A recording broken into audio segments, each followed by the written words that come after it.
Hey guys, welcome back to Style My Sweets. I'm Rebecca and today I'm sharing with you the dessert table I put together recently for my cousin's sweet 16 birthday.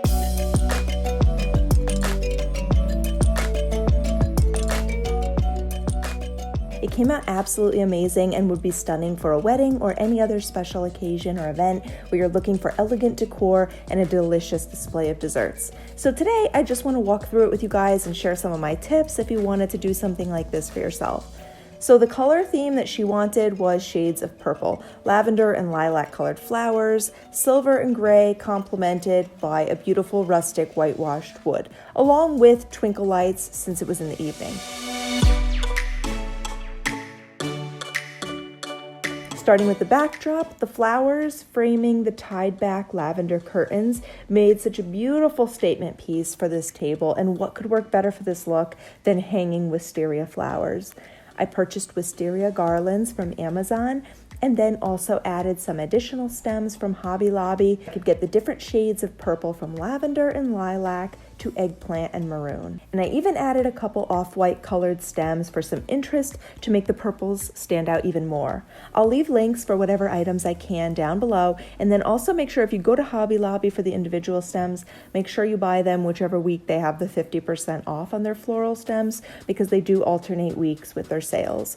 Now for that rustic look, burlap is always a great idea, except when everything is purple, gray, and white, and then the yellowy tinge of traditional burlap can just kind of clash with that, you know what I mean?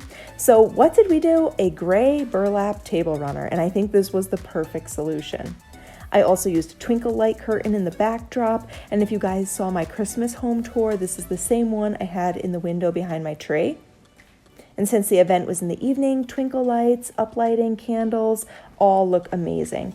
I placed 2 vases of water at each end with submersible purple lights for an uplighting effect, along with floating candles. And here's a fun tip. With the extra little purple submersible lights that you get in the pack, my husband suggested placing a couple in between the drinks on the tray. This works really well, especially with something clear like water bottles, because they just look like they're glowing. So that was a really fun effect. And then these gray trays that the bottles are in, I actually found in the bath section of Home Goods, and we just used them at each end to hold the water bottles on one side and the Starbucks Frappuccino bottles on the other. Now for the food, we did the left side with regular desserts and the right side with allergy-safe desserts that were gluten-free, dairy-free, soy-free, and nut-free, with the exception of coconut for some of them.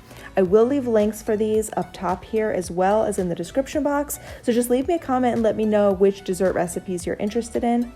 We did a blackberry cheesecake in a mini size, and then for the allergy-friendly one, it's not really a cheesecake, so I am calling this recipe Blackberry Bliss instead, but it's gluten, dairy, soy-free, and vegan. It came out so yummy, and I will certainly be making this one again.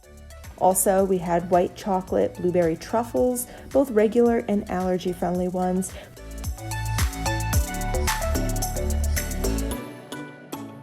We've got regular brownies along with an allergy-safe one, and just topped these with little edible sugar flowers that I got off a shop on Etsy.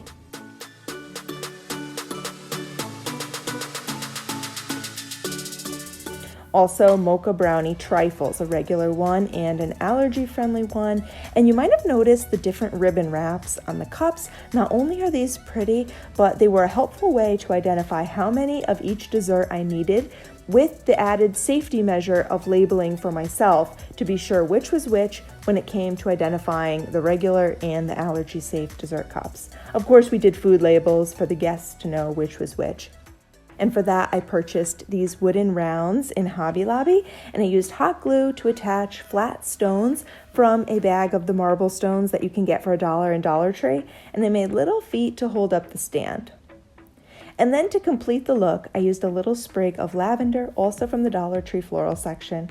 And because I get a little carried away sometime, I also did different colored flowers on there for the regular and allergy-friendly items, and I went with purples for the regular desserts and the white and gray tones for the allergy-safe ones. Probably wasn't necessary, but you never know, it could be helpful, right? For the wood labels, I wanted to put in the galvanized tiers. I needed them to stand up a little bit higher so they would be visible above that height of the metal there. So I actually took the concept that I was using of the flat-sided marble stones for the base, and I hot glued 2 side by side and then attached them 4 stones high, so I had a taller stand. I know this looks kind of silly, but once it was sitting down in the stand surrounded by some purple hydrangea stems, I think this just really came together so nicely. And then I added some white submersible lights. No special reason for being submersible because they're not in water here. These just happen to be what I had, and they stay lit a long time. These are over 5 years old, and I turn them on from time to time to use, and seriously, with the same battery and everything, they just keep working. But I love the uplighting effect that they add to the food labels. It's stunning at night, and it's also a little easier to read that way. Fresh fruit was a nice addition that everyone could have as well. Oh, and don't forget chocolate-covered strawberries, which I did in different patterns. Again, just a secondary safety measure when delivering or setting out food to give yourself that extra code to make sure it's extra clear which is which. And for the allergy-friendly ones, we used allergy-safe chocolate for dipping. Even for the Rice Krispie treat part of the favors, did you guys know malt has gluten? I didn't realize that before putting together this event. So we used gluten-free brown rice for the Rice Krispie treats, and they still turned out great. Again, I did the purple stripes a little bit lighter on the allergy-friendly ones, and I also tied them with a gray ribbon. And then on the regular ones, we had a darker purple chocolate drizzle along with a darker purple ribbon as well. So I hope you enjoyed and maybe got some ideas you can use the next time you're planning something, whether that's a birthday, holiday, wedding, baby shower, bridal shower, anniversary, you name it. Thank you so much for watching. Please give this video a thumbs up if you enjoyed it, and I will see you guys all again soon in the next one. Bye!